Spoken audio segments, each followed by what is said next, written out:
Meus queridos alunos, breve intervalo, já estamos de volta e vamos continuar falando sobre as medidas protetivas, sobre a possibilidade de aplicação pela autoridade policial, só que agora falando sobre a Lei Henri Borel. E aí, pessoal, vocês vão ver aquele copiar e colar, é impressionante, né? É copiar e colar. Olha aí, ó. Verificada a ocorrência de ação ou omissão que lhe implica ameaça ou violência doméstica, com risco atual ou iminente à vida da criança e adolescente, o agressor será imediatamente afastado do lar, domicílio ou local de convivência, pela autoridade judicial, delegado, quando não for sede comarca, pelo policial. Copiar e colar é a mesma coisa. A novidade é que aqui fala do conselho tutelar. Poderá representar as autoridades para requerer o afastamento. Parágrafo 2º, nas hipóteses 2 e 3, o juiz será comunicado em 24 horas para que ele possa decidir sobre a manutenção ou revogação da medida. E o parágrafo 3º contempla uma hipótese de liberdade provisória proibida. Então aí, mais uma vez, copiaram e colaram a Lei Maria da Penha, tá certo? Só para a gente poder finalizar, oitiva da vítima e informações sobre eventual deficiência, essa é uma mudança que foi introduzida na Lei Maria da Penha com o advento da Lei 13.836. Quando ouvida pela autoridade policial, o delegado deve tomar o cuidado de perguntar se ela é uma pessoa, né, informação sobre se é pessoa com deficiência e se por acaso da violência resultou deficiência ou agravamento de uma deficiência pré-existente, tá? A outra novidade, pessoal, já comentada com vocês, é que o nome dela ficará em sigilo, né? E isso aí já foi trabalhado com vocês. Sinceramente, nem sei porque que eu copiei esse artigo aqui. Na verdade, já exibi isso aí para vocês na aula passada. Erro da minha parte. Registro da medida protetiva de urgência. Isso aqui é legal. Por quê? Xará, o que acontece? No ano de 2011, surgiu a Lei 12.403/11, né? É a Lei das Cautelares. E o que a Lei das Cautelares, de maneira bastante interessante, passou a prever? A lei passou a prever, aí, nesse ano, exatamente o quê? A lei passou a prever a existência de um banco nacional. Então, Banco Nacional de Medidas de Prisão, o chamado BNMP, tá? E por quê? Qual que é o grande problema que a gente vivenciava e ainda vivencia no país? A falta de comunicação entre os órgãos persecutórios. Renato, como assim? O cidadão mora aqui em São Paulo e ele tem um mandado de prisão expedido pelo Acre. Antigamente, os estados não dispunham de comunicação entre si. Então, meu amigo, aqui em São Paulo, é como se ele estivesse nos Estados Unidos. Ele andava livremente, porque aqui em São Paulo não tomávamos conhecimento desse mandado de prisão em aberto contra ele. Isso melhorou muito, pessoal, com a criação desse banco, que hoje, aliás, é regulamentado pelo CNJ, né? Aliás, até mudou o nome, né? No início era Banco Nacional de Mandados de Prisão, hoje é Banco Nacional de Medidas Penais e Prisões. É o BNMP 3.0, tá? Então você vai encontrar lá no site do CNJ. Beleza. Desde então, a gente já chamava a atenção do leitor para uma ideia. Isso aqui, meu amigo, deve valer não apenas para prisões, mandados de prisão, não apenas para cautelares diversas da prisão, mas também deve valer para medidas protetivas de urgência. Óbvio, pessoal. Porque imagine uma mulher que está em casa, né? E ela está em casa acuada diante da presença do agressor, que está na porta da casa dela. Ela liga para a polícia e fala assim, olha, Polícia Militar, o meu ex-marido está aqui em frente à minha casa, pelo amor de Deus, mandem uma viatura. A viatura chega lá. E aí fala assim, qual é o problema? O problema é que o juiz aplicou o afastamento do lar. E esse cidadão está querendo ingressar aqui na residência. Qual era o problema? A polícia não tinha acesso a essa informação. Então havia a necessidade de termos um banco. Para mim já se podia utilizar o BNMP desde 2011. Havia quem dizia que não, em boa hora isso aí agora foi colocado na própria lei. O que abunda nunca prejudica, principalmente em se tratando de processo penal. Então houve uma mudança no ano de 2019, pela Lei 13.827, que passou a prever o seguinte, abre aspas, o juiz competente providenciará o registro da medida. Essas medidas serão registradas em banco de dados, regulamentado e mantido pelo CNJ, acesso instantâneo do MP, defensoria e órgãos de segurança e assistência social, de modo a fiscalizar e garantir a efetividade das medidas protetivas. Seguimos, próxima observação. Vai vendo, já tinha alertado, né? Seriam mais de 10 observações. Nós ainda estamos falando sobre o quê? Sobre medidas protetivas. É o tópico, né? Só que eu desdobrei em várias observações. Colegas, desnecessidade ou não de citação do agressor para contestar pedido de aplicação de medidas protetivas. Preciso disso. Eu preciso mandar citar o acusado para ele se manifestar sobre isso? Não, certamente que não. Aliás, algo corroborado, porque a própria lei disse isso. Agora, né, parágrafo 5º do artigo 19, dizendo que as protetivas independem do ajuizamento do processo. Então, certamente, elas podem ser concedidas inaudita altera pars, sem a oitiva da parte contrária. Tá aí na tela para vocês. As medidas protetivas têm natureza jurídica de cautelares penais. Cuidado, tá, pessoal? Porque esse julgado ainda fala em cautelares, mas veja que é do ano de 2022. Quer dizer, já não reflete o que é atualmente a orientação do próprio STJ. Mas, enfim, mesmo à época, já se dizia que não há necessidade de citação do requerido para apresentar contestação. Então já era esse o entendimento, lembrando que hoje é dominante o entendimento de que não são cautelares e sim medidas inibitórias. Prazo para a vigência. Já falamos muito sobre isso, né? A lei não estabelece um prazo, devem perdurar enquanto persistir risco à integridade. Está aí alguns julgados do STJ. Vejam, esse aqui, ó, de 2024, do Schietti. As medidas protetivas, embora tenham caráter provisório, não possuem prazo de vigência, devendo vigorar enquanto houver risco. Tá? Então, visam resguardar tutela inibitória, mais uma vez, conteúdo satisfativo, não se vinculam a um processo, tem como objeto a proteção da vítima, devem permanecer enquanto durar o perigo. E aí fala um julgado aí do STJ. Então essa é a orientação que tem prevalecido. Extinção da punibilidade e necessidade de oitiva da vítima. Também já falamos sobre isso, né? Mas aqui mais julgados falando sobre isso, ou seja, ainda que tenha havido a extinção da punibilidade, a vítima deve ser ouvida. Aliás, o próprio STJ colocou isso naquela tese em que reitera a natureza inibitória das medidas protetivas de urgência. Esse é muito bom. Põe na tela, isso aqui ainda não falei. Possibilidade de aplicação do princípio do juízo imediato. As ações em que se pleteiam protetivas, independentemente do local em que tiver ocorrido a conduta delituosa. Xará, vamos imaginar o seguinte, você e sua esposa se casaram, vocês moram em Jundiaí? Campinas.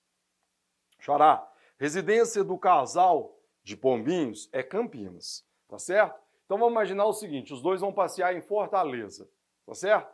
Lá em Fortaleza, você exagerou um pouquinho na verdinha. Na verdinha. Você prefere a verdinha? Né? Então, beleza, você prefere assim, sem álcool? Não, né? Porra, tomar cerveja sem álcool, melhor não beber, né? Mas acho que até a sem álcool é verde também, né? Aliás, sou obrigado a confessar, outro dia me ofereceram uma que eu estava dirigindo. Então eu fui no churrasco, aí acabei tomando. Cara, impressionante o gosto. Só que assim, pô, você tomar cerveja sem álcool, qual que é a graça? Mas tá dirigindo, a minha esposa estava tomando, ela é juiz, quem mandou, não estudei, não passei no concurso, então ela deu a ordem, eu tive que voltar dirigindo. Mas, Xará, vocês estão em Fortaleza. E lá em Fortaleza, cerveja não. Você tomou umas doses a mais, né?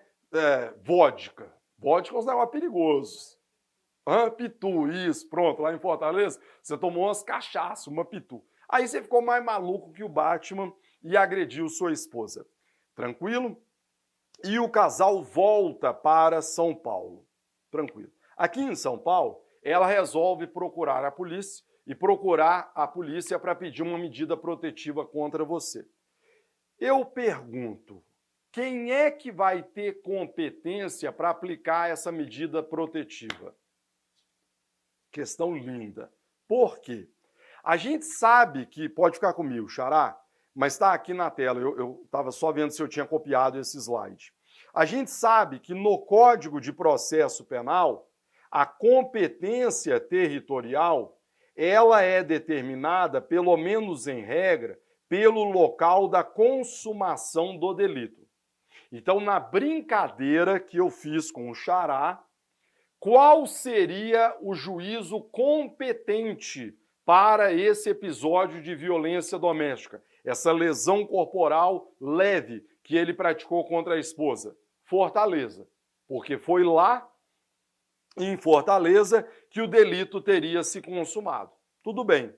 Neste caso, porém, pessoal, o que o STJ tem feito? Adotado o princípio do juízo imediato. Pelo menos no que diz respeito à possibilidade de aplicação das protetivas.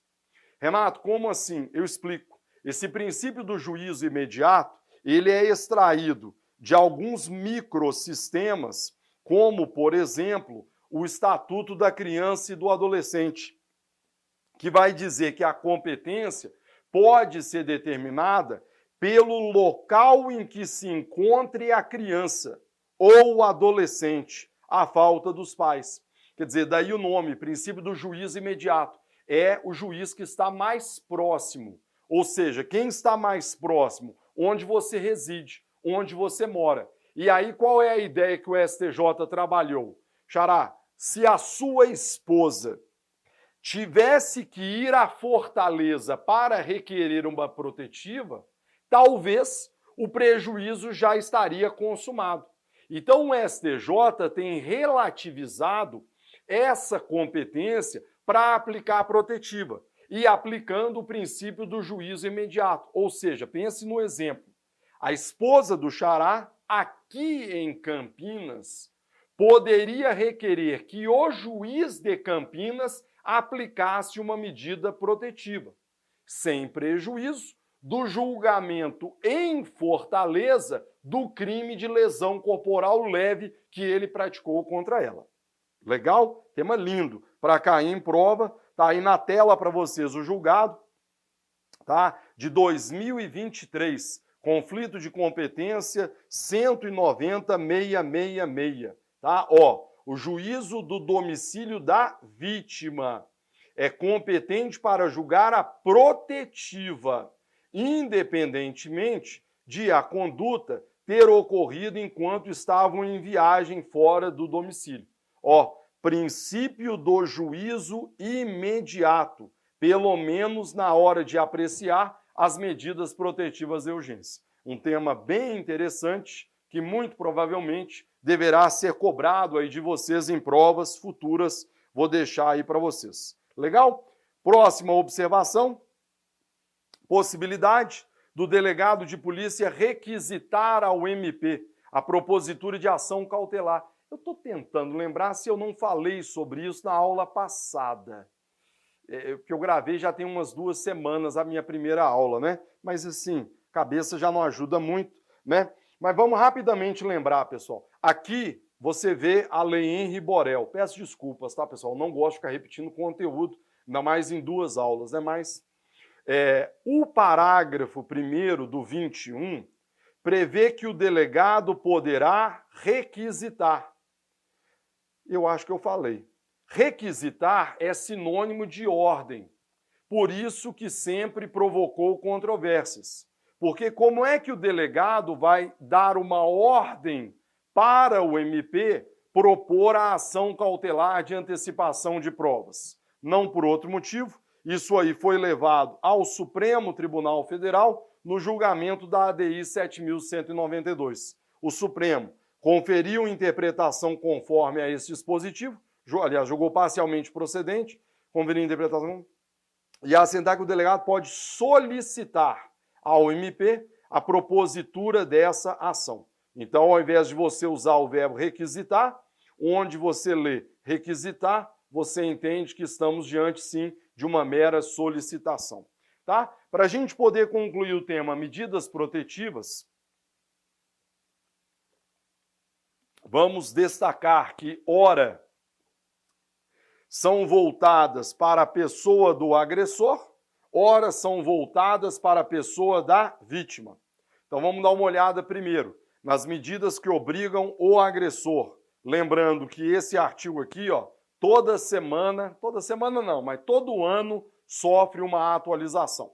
Constatada a prática de violência contra a mulher, o juiz poderá aplicar de imediato ao agressor, em conjunto ou separadamente, as seguintes medidas, entre outras: suspensão da posse ou restrição do porte, afastamento do lar, já comentamos sobre isso, proibição de determinadas condutas, aproximação da vítima, contato com a vítima, seus familiares, frequentação de determinados lugares, restrição ou suspensão de visitas, prestação de alimentos provisionais, isso aqui foi incluído em 2020, comparecimento a programas de recuperação e reeducação.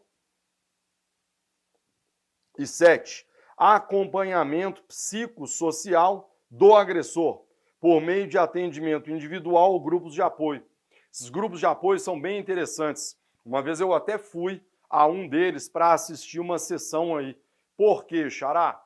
Porque, infelizmente, e eu falava sobre isso na aula passada, a pessoa que vivencia esses episódios em casa, ela tende a normalizar essa violência.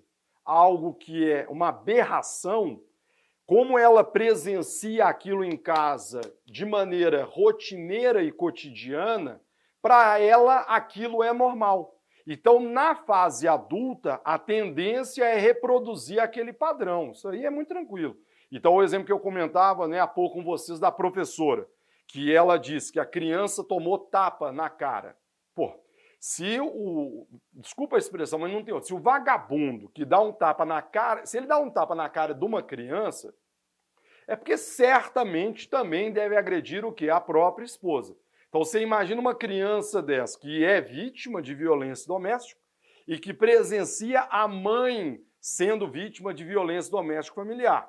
Meu amigo, na idade adulta, é muito possível e provável que ela reproduza esse padrão sem ter uma noção muito clara da ilicitude, da reprovabilidade, né, da repugnância que uma conduta dessas é capaz de produzir. Daí a importância desses grupos de apoio, exatamente buscando uma recuperação, a pessoa se conscientizar de que condutas como essas não são toleradas na nossa sociedade. Tá? Parágrafo 1º, então, quer dizer, num primeiro momento, o 22 vai listar quais são as medidas e depois ele vai regulamentar o procedimento.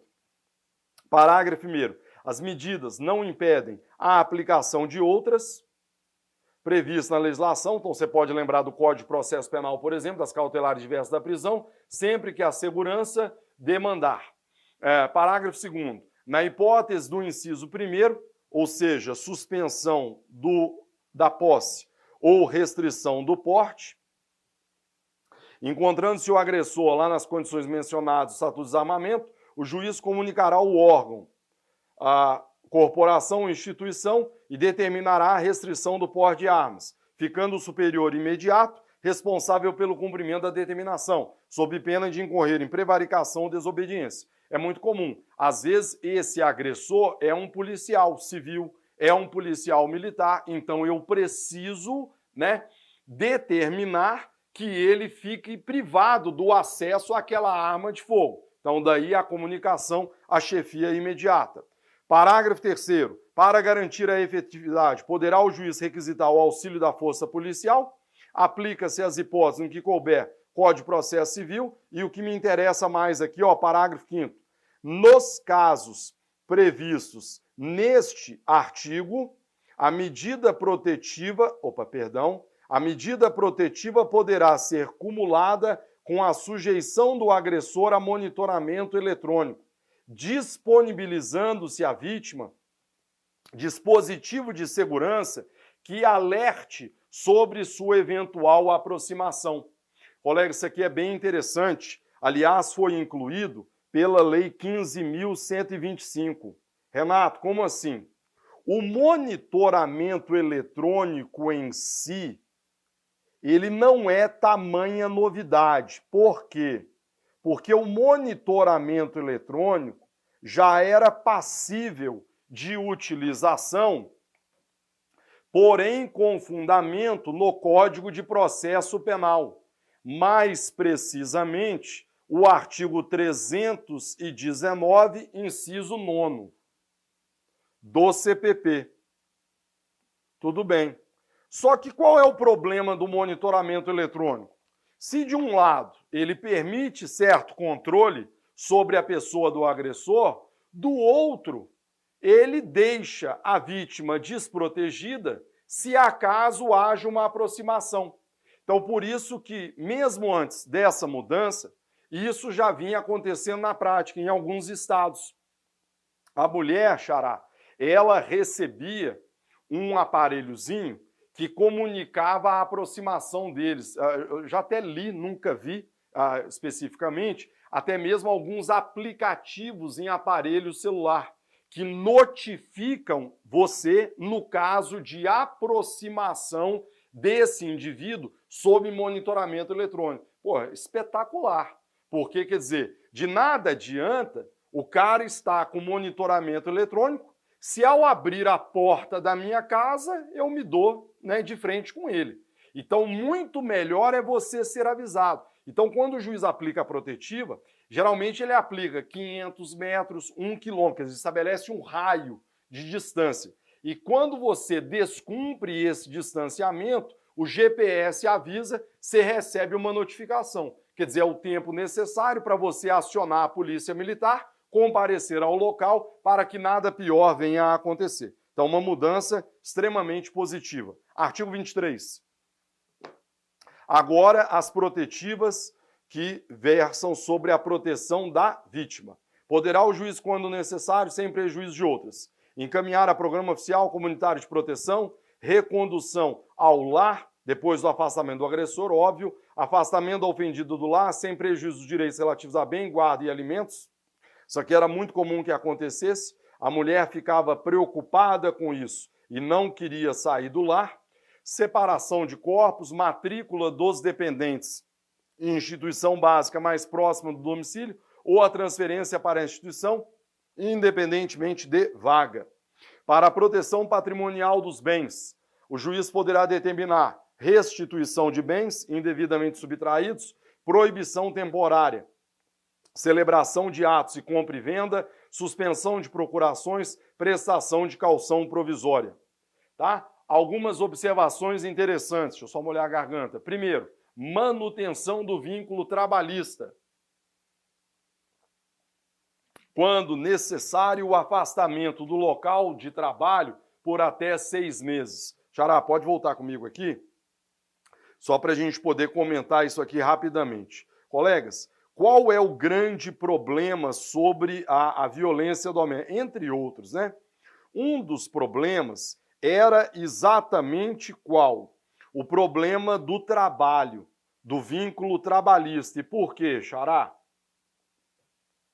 Porque a mulher, ela se vê como vítima de uma violência doméstica e familiar, só que ela tem uma relação de emprego. E aí ela fala assim, pô, como é que eu vou sair do meu emprego? Não tem a menor condição. Então, ela continua comparecendo ao local de trabalho. Só que a sua vulnerabilidade fica ali exposta, porque o cidadão sabe onde ela trabalha, sabe que pode comparecer e, se acaso tiver interesse, pode querer perpetrar nova conduta. Isso aí foi parar no STJ, que fixou uma tese importante sobre isso. Primeiro, o fundamento normativo para isso é o artigo 9º, parágrafo 2º, inciso 2º, que fala da assistência à mulher vítima da violência doméstica. Fala sobre a Lei Orgânica da Assistência Social, Sistema Único de Saúde, Segurança Pública, e aí diz o parágrafo 2º, o juiz assegurará à mulher, em situação de violência doméstica, para preservar a sua integridade. Vejam, manutenção do vínculo trabalhista. Quando necessário, o seu afastamento do local por até 6 meses. Quer dizer, isso é maravilhoso. Só que o problema é que a lei não regulamentou muito bem isso. Quer dizer, a lei fala manutenção do vínculo. Quando ela precisar se afastar do local de trabalho. E estabelece o prazo máximo de 6 meses. Mas a pergunta que fica, quem paga a conta? Porque quem paga a conta, Xará? Essa conta é importante. Quem é empregador sabe disso, né? Quando o seu empregado falta, está doente, ele apresenta o atestado, tudo bem. Mas quantos dias eu pago? E a partir de qual dia eu tenho que acionar o INSS? Isso foi levado para o STJ, que fixou algumas teses relevantes. Está aí na tela, ó. 6ª turma, 2019. Tem competência o juiz da vara especializada de violência, ou, caso não haja, na localidade, juiz criminal, para apreciar pedido de imposição de manutenção do vínculo trabalhista, por até 6 meses, em razão do afastamento do local de trabalho, violência, uma vez que o motivo não advém da relação de trabalho, e sim de uma situação emergencial. Quer dizer, a primeira tese aqui, Xará, é o seguinte: havia quem dissesse que essa competência seria da Justiça do Trabalho. Não, porque isso não tem nada a ver com a relação de trabalho. Isso aí tem a ver com o quê? Com o episódio de violência doméstica. Então, quem vai conceder isso é o juiz da vara especializada de violência doméstica familiar contra a mulher. Não é o juiz do trabalho. Continue comigo. 2.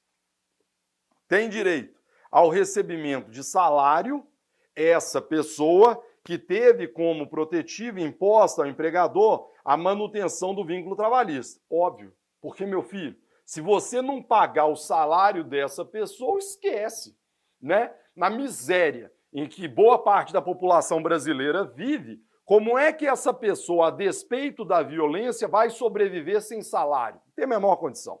Então, tem direito de receber salário, afastamento do emprego, violência, ante o fato de a natureza do afastamento ser a interrupção do contrato, por meio de interpretação teleológica da Lei Maria da Penha.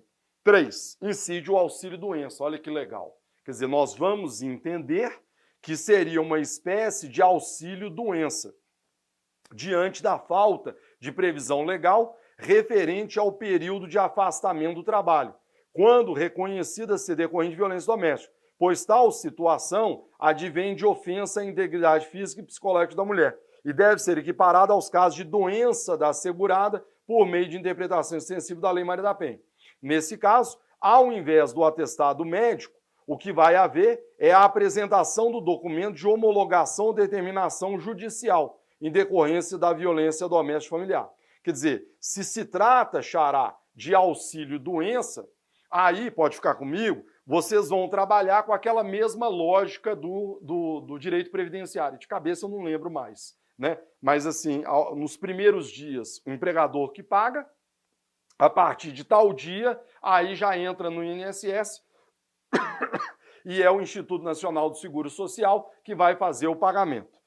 Observação de número 4. Tá até aí, ó. Ah, até falou.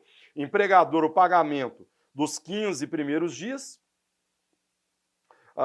e fica a cargo do INSS o restante do período, até 6 meses. Né? Incapacitado para o trabalho, desde que haja aprovação do afastamento pela perícia por incidência do auxílio-doença. Então, um julgado interessante, cuidando dessa manutenção do vínculo trabalhista e da incidência do auxílio-doença. Observação de número 2, prioridade no atendimento às mulheres pelo Sistema Nacional de Emprego. Isso aqui mais uma mudança, também visando tutelar a mulher, que é garantir a ela uma primazia, uma prioridade, melhor dizendo, na hora de buscar uma reocupação profissional.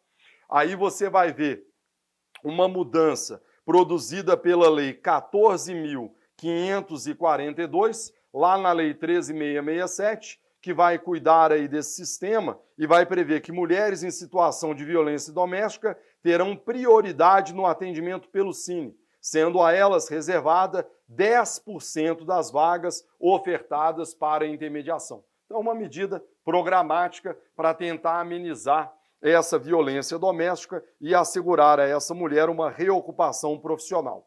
O tema já foi cobrado pelo MP Bahia, né? Olha lá, Lei Maria da Penha, assinale a opção correta, jurisprudência. As disposições penais dessa lei são inaplicáveis às mulheres trans. Falamos sobre isso ou não? Decisão, processo penal, alimentos provisórios, título executivo, decretação, prisão civil. Falamos? Essa lei é inaplicável ao ato de violência praticado pelo neto contra a avó. Falamos também sobre isso. Coabitação, ó.